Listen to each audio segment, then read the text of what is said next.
High বন্ধুরা, এই যে তোমাদেরকে দেখানো হচ্ছে, এই দেখো মুরগির চামড়া। এই মুরগির চামড়া দিয়ে আমি বাচ্চাদের একটি মজাদার সুস্বাদু খাবার রান্না করে দেখাবো। এই দেখেন, এই যে আমার সেই চামড়াগুলো পরিষ্কার করে ছোট ছোট করে পিস করে সব মশলা দিয়ে দিয়েছি। এখন আমি এটা মাখিয়ে হালকা একটু সামান্য পানি দিয়ে, যেহেতু এটা ব্রয়লার মুরগির চামড়া, এটা সহজেই নরম হয়ে যাবে, সিদ্ধ হয়ে যাবে। এই জন্য আমি অল্প পানি দিয়ে সিদ্ধ করে নিয়ে আমি দেখিয়ে দেবো আপনাদের কিভাবে এটা বটের মতো ভাজা ভাজা করে রান্না করব।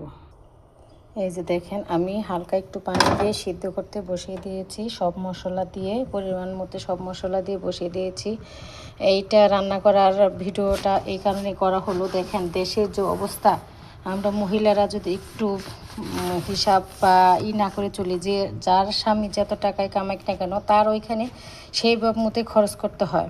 সেই জন্য এগুলো নিয়ে চিন্তা করে অনেক ভাবিদের সাথে গল্প করতে করতে অনেক কিছু শোনা যায় বা জানা যায়।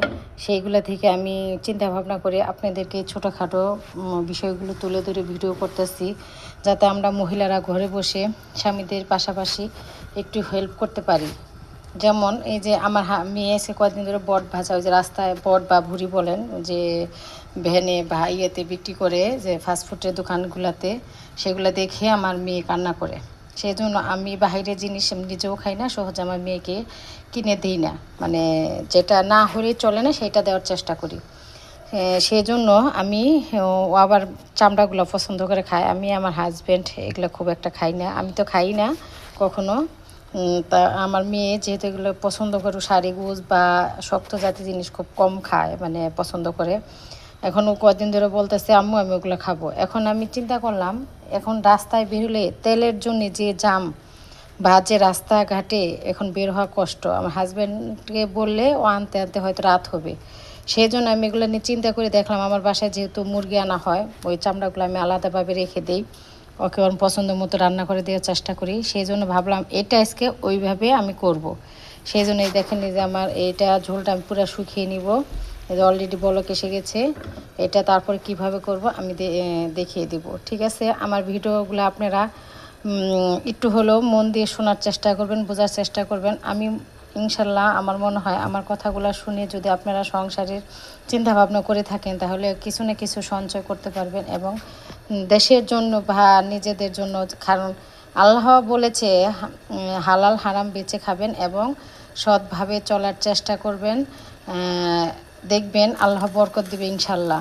তো সেইগুলো নিয়ে মাথায় নিয়ে আমি এই ভিডিওগুলো বানাই, দেখবেন। ঠিক আছে, বোঝার চেষ্টা করবেন। আমার যদি কোনো কথায় ভুল থেকে থাকে আপনারা ধরিয়ে দেবেন, সমস্যা নেই। আমার পাশে থাকবেন, ভালোবাসবেন, দোয়া করবেন। এই দেখেন বন্ধুরা, আমার এটা কষানো হয়ে গেছে। আমি এখন এটা ফ্রাই প্যানে দিয়ে দেখেন তেল ছেড়ে দিয়েছে, ভাজা ভাজা করবো। কারণ এই কড়াইতে করতে গেলে যে মশলাটা লেগে যাবে, কারণ এটার মধ্যে একটু পানি দেওয়া হয়েছিল, সেই জন্য। ঠিক আছে, এবার রান্নার পাশাপাশি আমি আপনাদেরকে কয়েকটা কথা আর একটু ভালোভাবে বলে মনোযোগ দিয়ে আমার ভিডিওটা শুনবেন, দেখবেন। এই যে এটা করার কারণ হলো, আমি বাচ্চাটাকে বিলাসিতা থেকে করলাম, আবার আমার মেয়ে একটু মজার খাবার খেতে চেয়েছিল, সেইটা করে দিতে পারলাম, এবং আমার সংসারে 2টা টাকা সঞ্চয় হলো। এই যে চামড়াটা ছিল, এটা দিয়ে এখন আমি যদি 10 টাকার জায়গায় 50 টাকা রিক্সা ভাড়া করে যে ভুড়ি কিনে নিয়ে এসে আমি যদি রান্না করে দিতাম, তাহলে আমার ডবল টাকা, কষ্ট, সময়, এবং আমার মেয়েও বুঝে যেত আমি যখন যেটা চাচ্ছি সেটা তো আমার মা বাবা দিয়ে দিচ্ছি, সেটা ভালো হোক খারাপ হোক। প্রত্যেকটা বাচ্চার জন্য এটা খেয়াল করবেন, চাওয়ার সাথে সাথে দিয়ে দিবেন না। কারণ আমার মেয়েটা এমনি একটু আহ্লাদি, সব জায়গায় আদর পায়, সেই জন্য একটু আল্লাহ দিবানা হয়ে গেছে। সবাই দোয়া করবেন আল্লাহ যেন একটু বুঝদান করে। আর আপনারাও এটা খেয়াল করবেন, সংসারের প্রতি একটু মনোযোগ দিয়ে সংসারগুলো করেন, যাতে 2টা টাকা স্বামীরা কষ্ট করে কামাই করে নিয়ে আসে, যাতে এই দেশের পরিস্থিতি যে অবস্থা, আমরা যেন মহিলারা মানে কষ্ট পাশায় একটু হিসাব করে চলে, মানে সংসারে একটু আরামায় স্বামীদেরকে দিতে পারি। ঠিক আছে, আল্লাহ।